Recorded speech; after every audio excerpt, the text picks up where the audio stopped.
Neither do we. Third. Is that what it is? I thought it was 50-50. No, it's a third. Yeah. Is it? Oh, dude, I can't do that. A third of it goes to the community foundation. That's right. No. As long as she understands it. I hope so. I always thought it was 50-50. Now, wait a minute. Wait, What are you doing? Wait a minute. Art's rigging this for a second. Wait a minute. He won last week. Why are you bending them like that? It sticks to fingers. It sticks to fingers. I don't know. Rub it to get That was static sketchy right there. electricity on it. All right. Sketchy. Who do we trust more than our treasurer? Nobody. She's got the checkbook. That's right. Grab one there. All right. The last three are 3, 1, 6. I'll be damned. No. That won't gonna fly with me. Sorry. I was gonna make Wait it. a minute, hold it. Right There it there. is. There he is. Why is it smudged? That doesn't sound good. No. You said you Two in what, 14 years? So how much? I don't know how we did It's it. a third. Oh, a third. You get a third, So he I gets get a a- he third, gets and I $11. get a third. Art We gets get a a third. He gets $11. And then we spread these out, right? third goes Look at that. I used to do this a long time ago. You sure? Yeah, look who spread those cards. That's a Vegas spread. Yeah, that's right. Oh, dude, that was close. 11. All right, there you are. And then the treasurer gets the rest. Then she gets the rest, yes, sir. Thank you. Thank you. All right, we got Ron is speaking today, but we have a lot on the agenda, so I'm hoping we can stretch it out really long, so Ron only gets like 3 minutes. That would be really cool if we could stretch this out. We got, one of the coolest things I get to do, we get to induct a new member today, very excited about that. Before we do that, who is happy this morning? Oh, announcement. Oh, dude, I didn't bring the box, my bad. Put it right there. That's all right. Some of you may know, but at 9 o'clock this morning at the rescue squad is a community presentation on the opioid heroin epidemic and some of the things that are being done. There's going to be people from the Community Service Board, Health Department, Nancy Welch from the school system's going to be there, and various other people. So it's a good opportunity to get some further information if you're interested on that subject. And I'm sorry, I need to go to that, so I'm going to be heading on. Outstanding. Who else is happy? Haskins is happy. I'm happy. I'm happy. Good morning. I'm happy this morning because I don't get a chance to see Betty Dillahay very much, but I also had a chance to see her husband. Last Friday I ate lunch and he happened to be there. And I said, Rob, I'm so happy for you to be her husband because I see Main Street coming together and I see it like a work of art.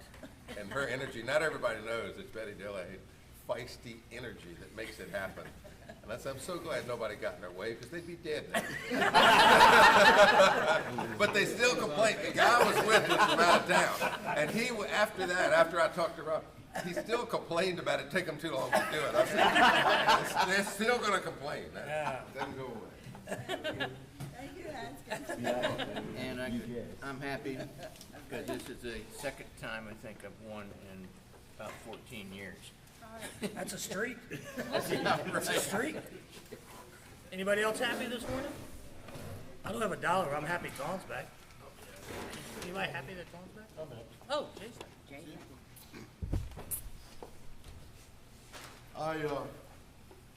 I'm really happy I married this girl right here.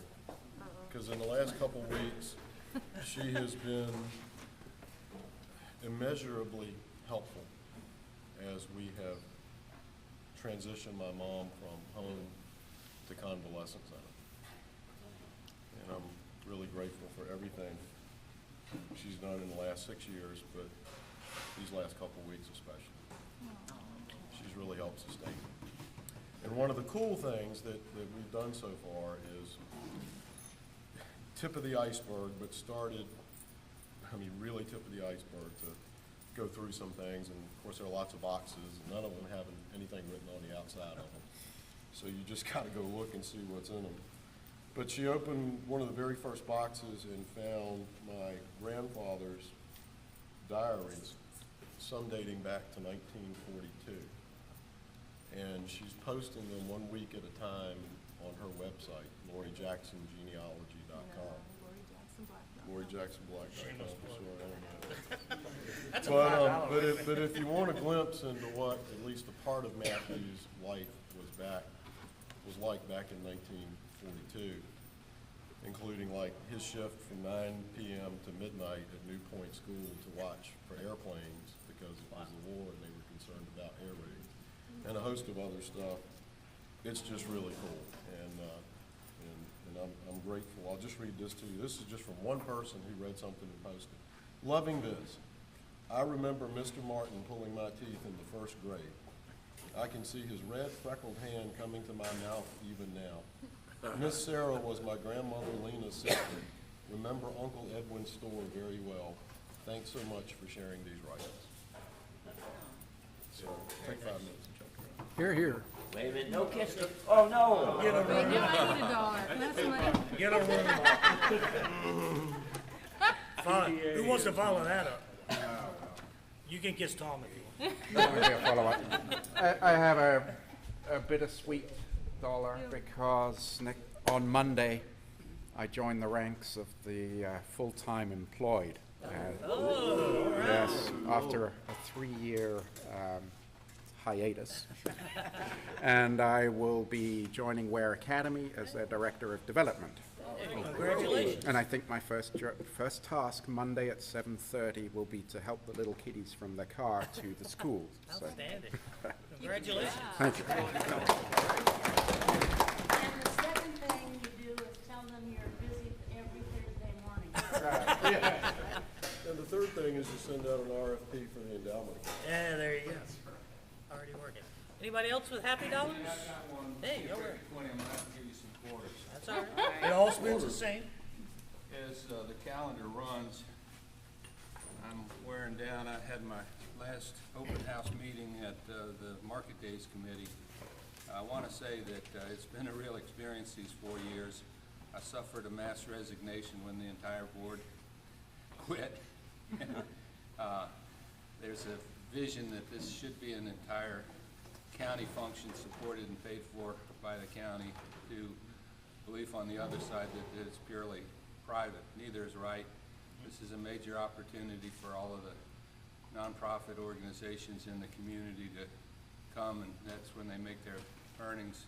Well, this year's Market Day was a record breaker in all respects. There's a lot of bad publicity out on the Facebook, but I'm glad I'm not on Facebook and I don't see it. The Lions sold out, $10,000. Every organization that I've talked to enjoyed the same success. Everybody was phenomenally happy. I hope from the success that we can build on that. We had an open house. We picked up 7 new committee members, which we only had a committee of 10. So just like this organization and all of these others, we really suffer for volunteerism.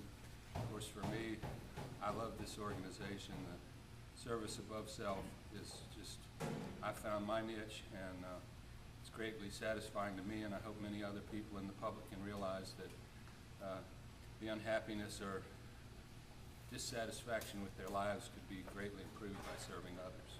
Thank you. Here, here. Good point. Anybody else? Happy dollars? That's it? All right. I want to do the fun stuff first. This is Steve, if you and Haskins want to join me up here. And don't be mad at me. I Googled Rotary induction speeches, and this was the shortest one I could find. Okay? I promise I'll fly through it quick. I promise. How about just a handshake? Well, that'll work. I could just turn the mic over to you, right? All jokes aside, this is really the coolest thing I get to do as a president, swearing in new members and building our base, expanding our footprint, choose whatever cliche you want to. But Steve and Haskins up here. All right, I'll run through this real quick. On behalf of the Rotary Club of Mathews, it is my privilege to induct a new member today. Please allow me to introduce Steve Cohen and his sponsor, Haskins Ramos. Is it Ramos or Ramos? Ramos, thank you. Steve, you're beginning a great adventure in leadership, in friendship, in service to your community and fellow man. You've been invited to membership, and the Rotary Club of Mathews has accepted you as a person of good character, high ethical standards, a person who has the heart of service and will represent the classification of a community leader. Excuse me. Your sponsor, Haskins, has extended the hand of friendship and invited you to become a part of a worldwide organization dedicated to encouraging and fostering the ideal of service as a basis of worthy enterprise. Haskins, please recognize Steve by placing the sponsor pin on his lapel, if you would.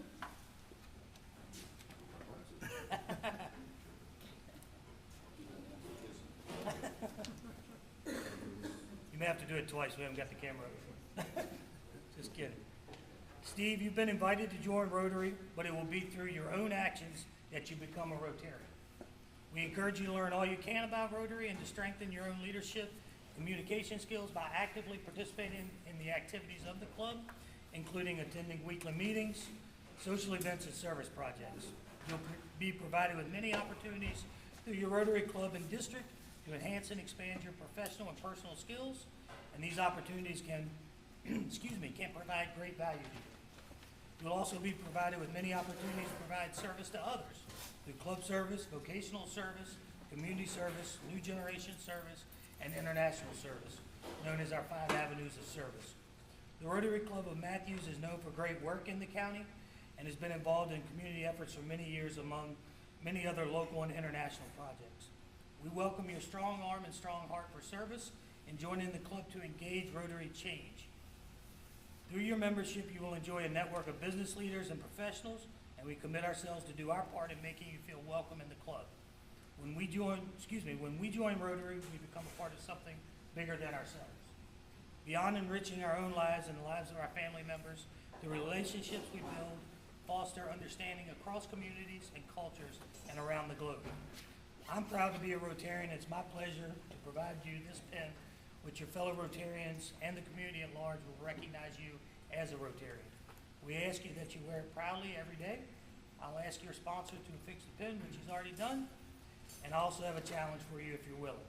My challenge is for you to share the gift that has been given to you by your sponsor and to invite other persons of the same qualities of character, reputation, and commitment to join our club within the next 3 months. The honor of becoming a Rotarian is only surpassed by sponsoring a new member. You accept that challenge? Outstanding. Thank you. With that, I declare duly inducted into the Rotary Club of Mathews, Steve Cohen. Welcome.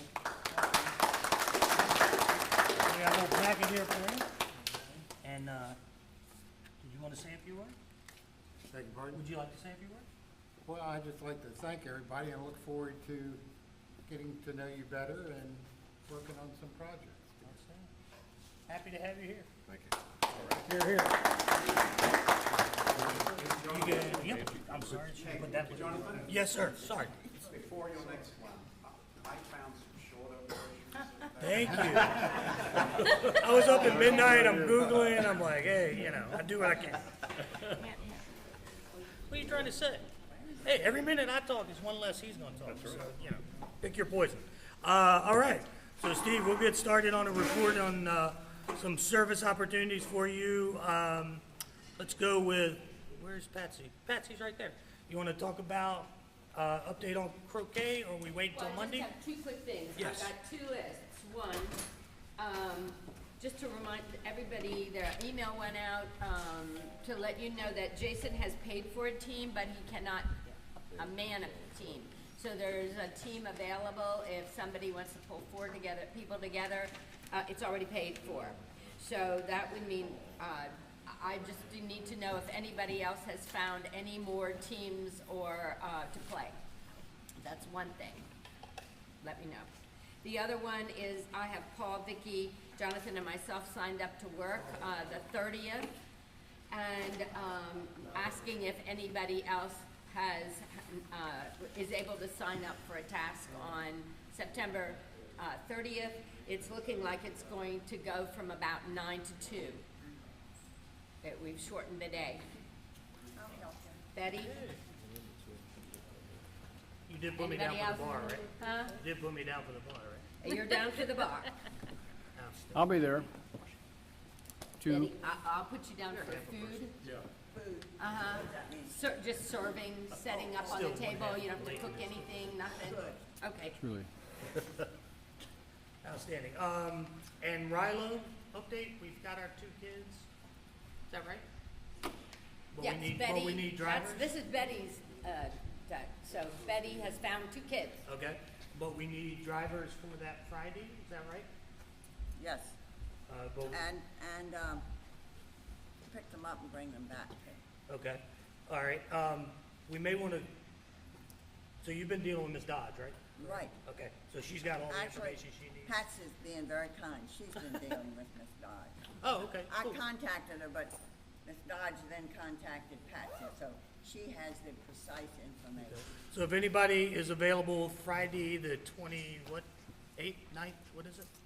Friday the 29th, we usually leave here at about between 2 and 3. We Okay. pick them up at high school and go right from high school. Okay, And then pick them up at Prince William Forest on Gotcha. Sunday.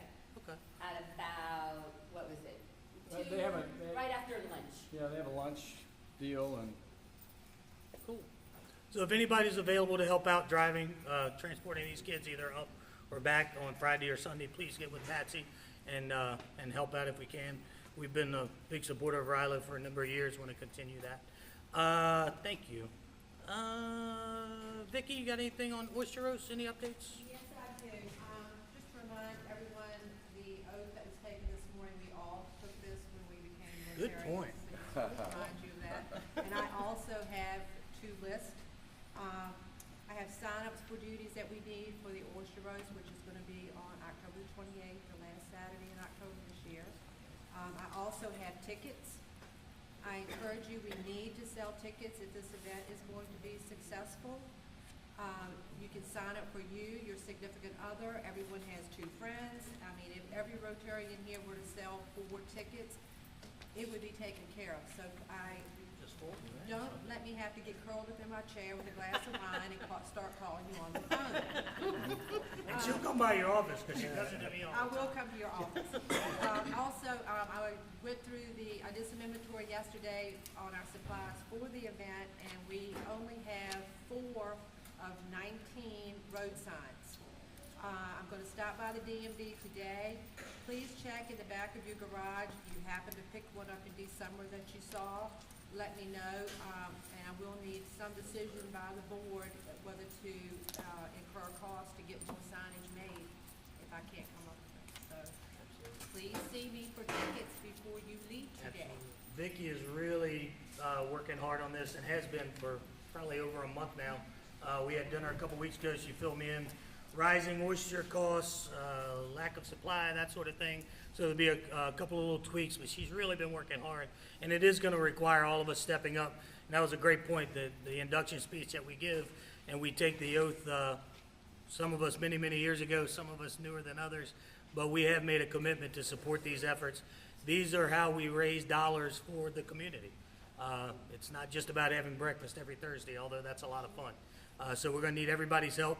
Everybody to help show up, everybody help sell tickets, and 4 tickets per person, per member is not a lot to do. I'm sure if you look through your social network list or your contact list, you can come up with 4 very quickly. So please make sure we're doing everything we can to support that. One last thing before I turn it over to Bill for our speaker. Jerry Ligon stopped by before. A large majority of you guys were here this morning. Couldn't stay, but wanted to really thank everybody, again, personally, for the efforts working on the trail. I told him, don't come in here. I thought he had something for us to do, but he didn't, thank God. He just wanted to say thank you. He was very appreciative of our efforts and wanted to thank everybody, but he had to hustle to mold some young minds at school. So everybody who was there that day that sweated and deal with me griping and moaning, he appreciated it. So, all right. Anything else for the good of the group before we turn it over? All right. Bill, you want to introduce our speaker? I'd like to introduce Ron Lambert, and this is part 2 of his talks on business, and today is going to be on negotiations. Okay. Ron Lambert.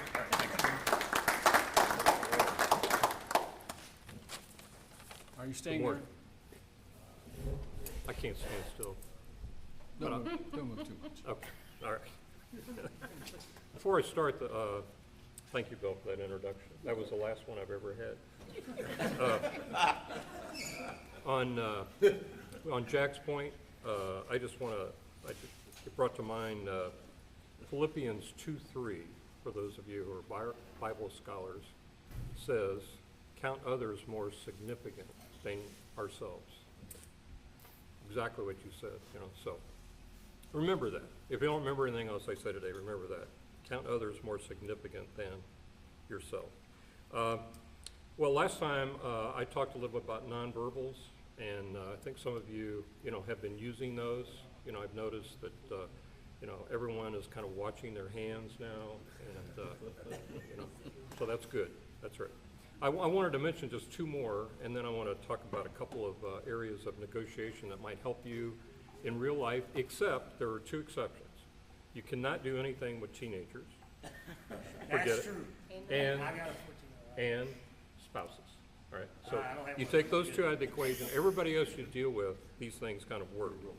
But like Art was just doing here with arms folded, that's one of the greatest myths of nonverbals, is that if someone sits like this, you know, they're bored, or they don't like what you're saying, or they're, you know, whatever.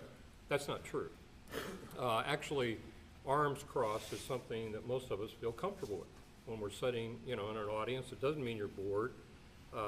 Now, Art is right now, but, but it doesn't necessarily mean that. That's right. So they could be cold. Now, the biggest thing to do is you have to, all nonverbals you have to look at in context. So if a person is sitting, you know, like Steve is right now, he's kind of open, you know. He's got his arms crossed a little bit lower, but he's okay, you know, he's listening. But if I say something that he doesn't like, and then he folds his arms immediately, because nonverbal is a reaction, it's a subconscious thing that happens immediately, then on the other side of the table, so to speak, I should change what I just said or soften the blow. So in other words, if I just said something, then I would say, you know, that last comment that I made, let me say it this way. So that's how you really look at, you know, arms folded. A lot of people just do it because it's comfortable. By the way, have you ever done that thing where, you know, everybody fold your arms? Just fold your arms, please, everybody, real quick. I'd love to, What a, yeah, sorry. What a negative group you are. But that's what a lot of people think. But then now I'm going to ask you to reverse that. Just change your arms. How's that feel? Feels awful, right? Uncomfortable. So that just gives you an idea. We just do that because it's comfortable. Okay, enough on that. Another one I want to give you is very important. It's called the finger on the side of the face. Now, it does depend on which finger, all right? But there is a good nonverbal that you can use anywhere that it looks like this, all right? So you're talking to someone, and in a discussion, you look over and they're like this. What do you think? Positive or negative? It's positive. Now, if they're doing this, you know, you're probably not making your point, right? But it's the same thing. It's an L, but it's kind of under your chin on the side of your face. There you go. Thank you, Lord. Good model. There you go. There she is. Thank you, Bandit.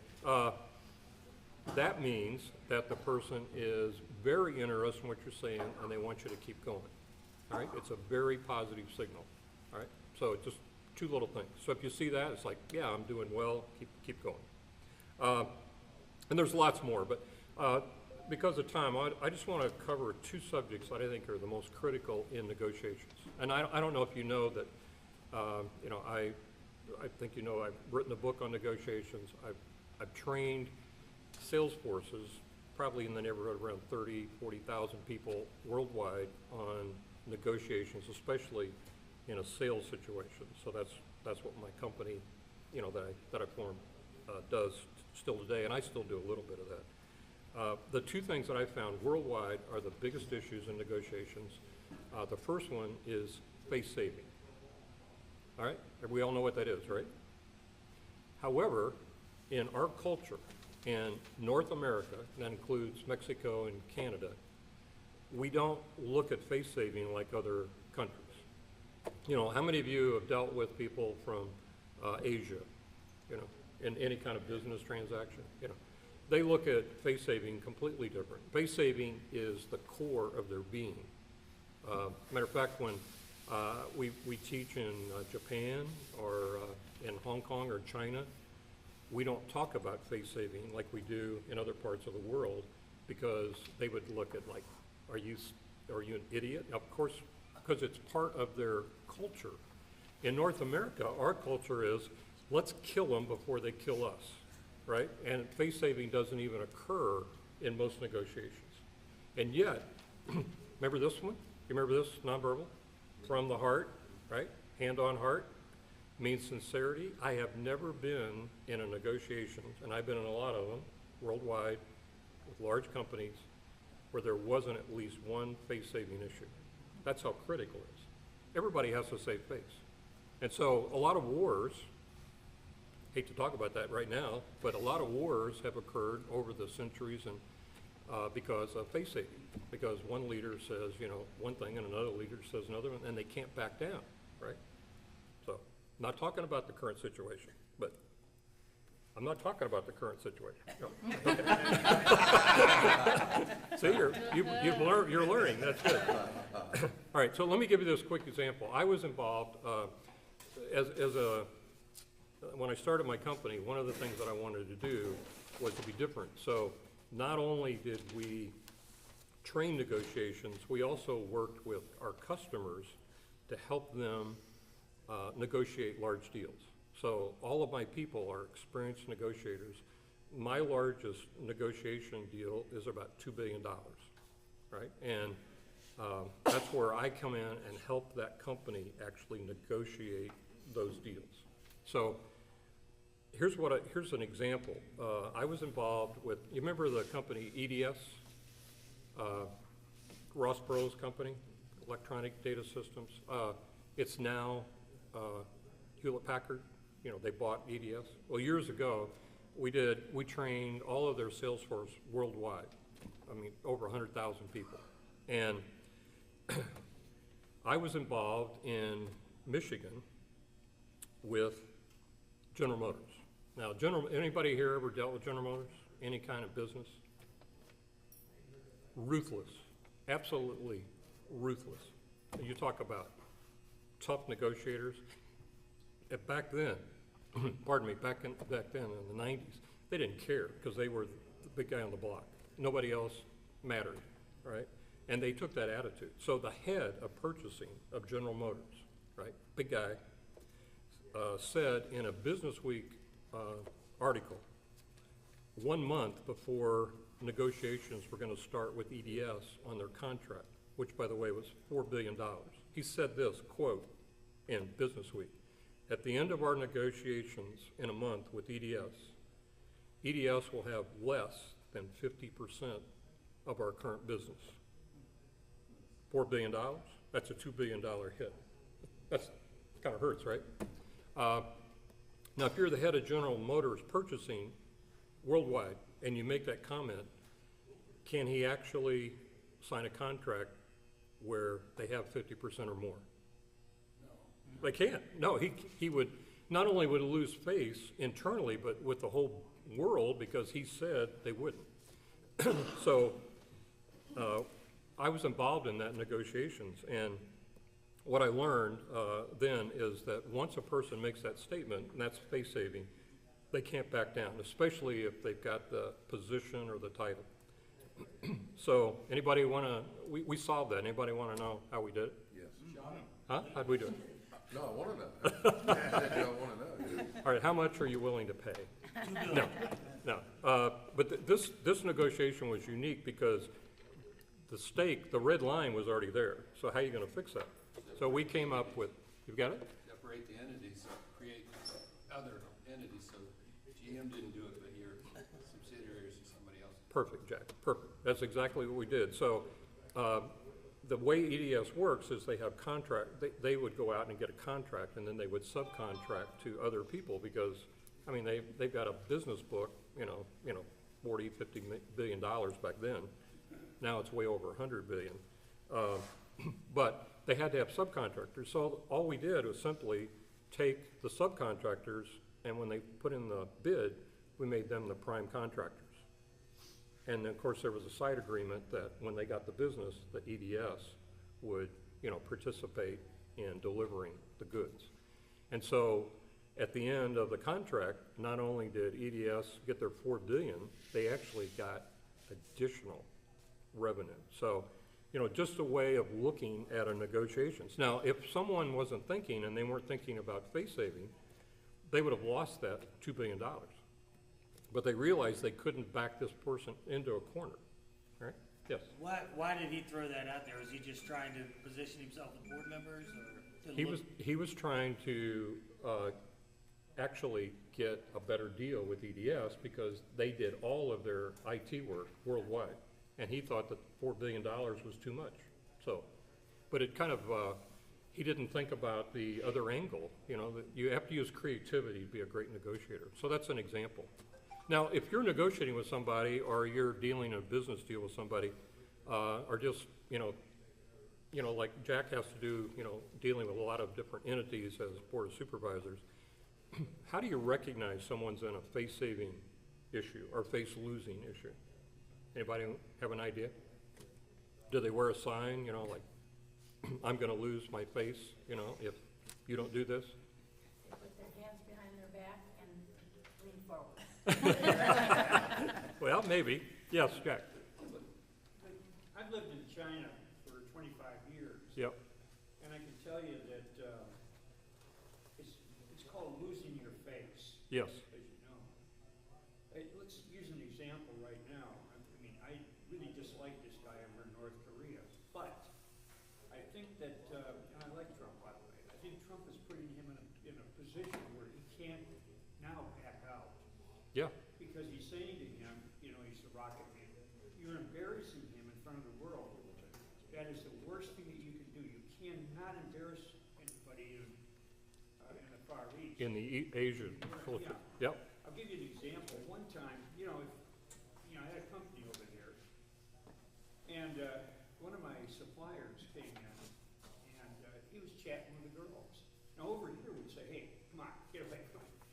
I had two little secretaries there, and I said that. I said, come on, beat the girls up.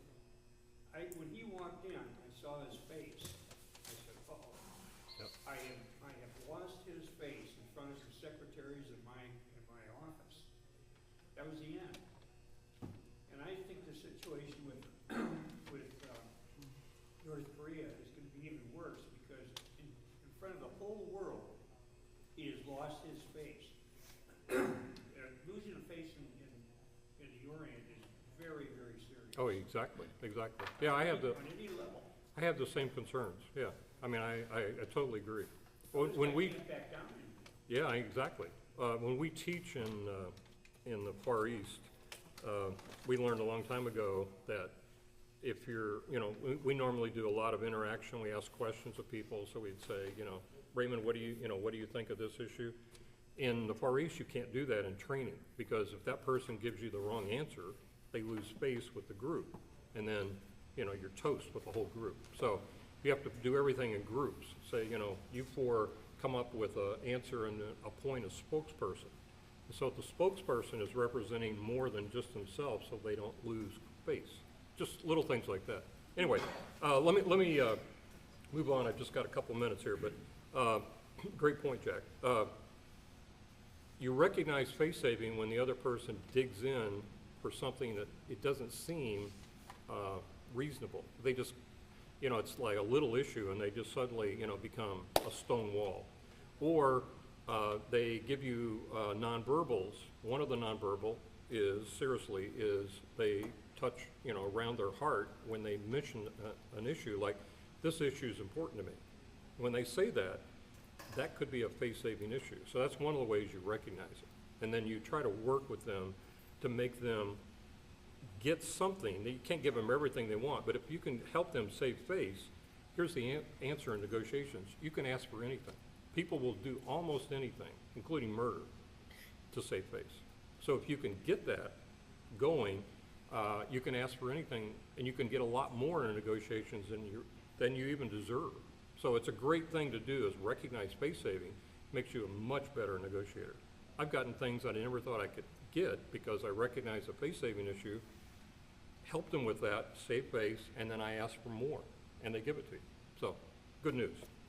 The other thing I want to mention is the other skill set is taking a break.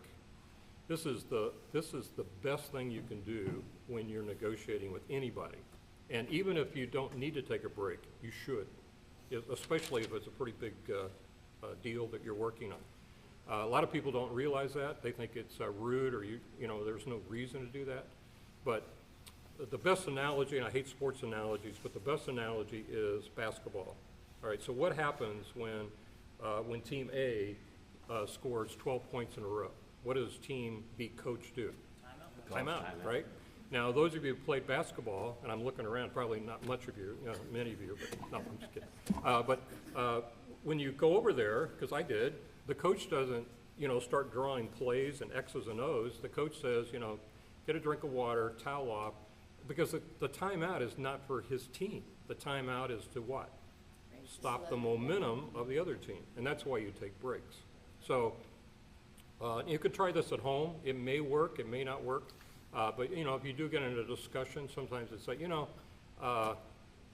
you're right, Debbie. No.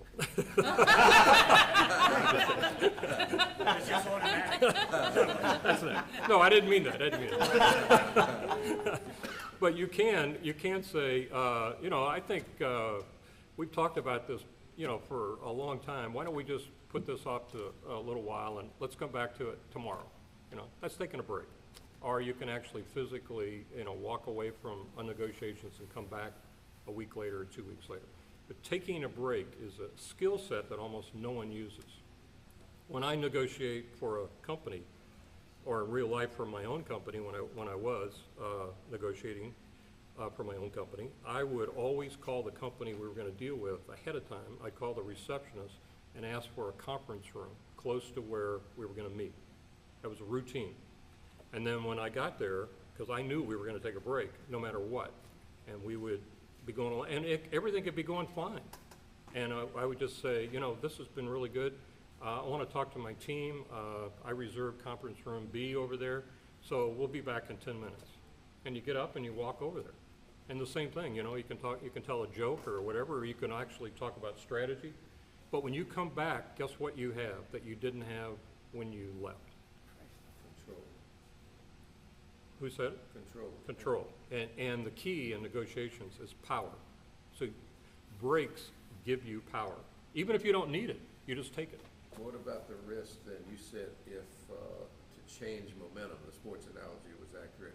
What about if you've got the momentum, do you then have to watch for your break of not breaking your own momentum? Yeah, you wouldn't do that if you were, but this is usually where things are just, kind of plodding along and nothing great's happening, and you feel like you need to change something. You change the power by taking a break. Okay, it's 8:29. So, sorry you don't have any questions. I've really enjoyed doing this for you today. You're one of the best groups I've worked with. We want to take a break.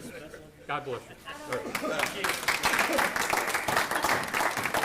want to negotiate a few more minutes for you to be. That won't work. You gotta talk to the clock. Talk to the clock. Awesome. Well, before we go off and do some great things in the community, if everybody will join me in the four-way test, please. Of the things you think, say, or do first. Second. Third. And fourth. Have a great day, everybody. Enjoy your weekend.